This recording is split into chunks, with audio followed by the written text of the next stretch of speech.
ನಮ್ಮ ಸೌತ್ ಇಂಡಿಯಾದಲ್ಲಿ 90% ಅಷ್ಟು ಜನಕ್ಕೆ ಬೆಳಗಿನ ಬ್ರೇಕ್ಫಾಸ್ಟ್ ನಿಮ್ಗೇನು ಇಷ್ಟ ಅಂದರೆ ಫಸ್ಟ್ ಹೇಳೋದೇ ದೋಸೆ. ಸೊ ಬೆಳಗ್ಗೆ ಹೊತ್ತು ಇಡ್ಲಿ ಸಾಂಬಾರು ಅಥವಾ ದೋಸೆ ಚಟ್ನಿ ಇದ್ರಂತೂ ಅವತ್ತಿನ ದಿನ ಸೂಪರಾಗಿರುತ್ತೆ. ಇವತ್ತು ದೋಸೆಗೆ ಬಳಸ್ತಿರೋದು ನಮ್ಮ ಹೋಮ್ ಮೇಡ್ ಬೈಸುಜಿ ಚಟ್ನಿ ಪುಡಿ. ಸೊ ಈ ಚಟ್ನಿ ಪುಡಿ ಒಂದಿದ್ರೆ ಬೇರೆ ಸಾಂಬಾರಾಗಲಿ, ಚಟ್ನಿ ಆಗಲಿ, ಪಲ್ಯ ಆಗಲಿ ಏನೂ ಬೇಕಾಗಿಲ್ಲ.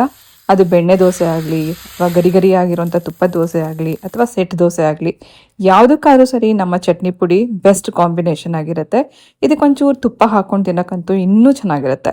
ಮಕ್ಕಳು ಡಬ್ಬಿಗೆ ಪ್ಯಾಕ್ ಮಾಡೋಕ್ಕೂ ಕೂಡ ತುಂಬ ಸುಲಭ. ಅದು ಇಡ್ಲಿಗಾಗಲಿ ದೋಸೆಗಾಗಲಿ ಈ ರೀತಿ ಸ್ವಲ್ಪ ಚಟ್ನಿ ಪುಡಿ ಹಾಕಿ ತುಪ್ಪದ ಜೊತೆಗೆ ನೀವು ಡಬ್ಬಿಗೆ ಪ್ಯಾಕ್ ಮಾಡಿ ಕೂಡ ಕೊಡ್ಬೋದು.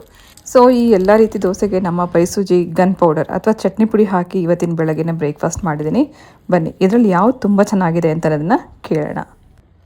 ನಂಗೆ ಎಲ್ಲ ಇಷ್ಟ ಆಯಿತು ಬಿಕಾಸ್ ಚಟ್ನಿ ಪುಡಿ ಇಸ್ ಗಿವಿಂಗ್ ಇಟ್ಸ್ ಟೇಸ್ಟ್. ತುಂಬ ಅಂದರೆ ತುಂಬ ಇಷ್ಟ ಆಯಿತು. ಇದು ಜಾಸ್ತಿ ಇಷ್ಟ ಆಯಿತು ಕ್ರಿಸ್ಪಿನೆಸ್ಗೆ. ಇದು ಇಷ್ಟ ಆಯಿತು because it is soft, but the taste is amazing.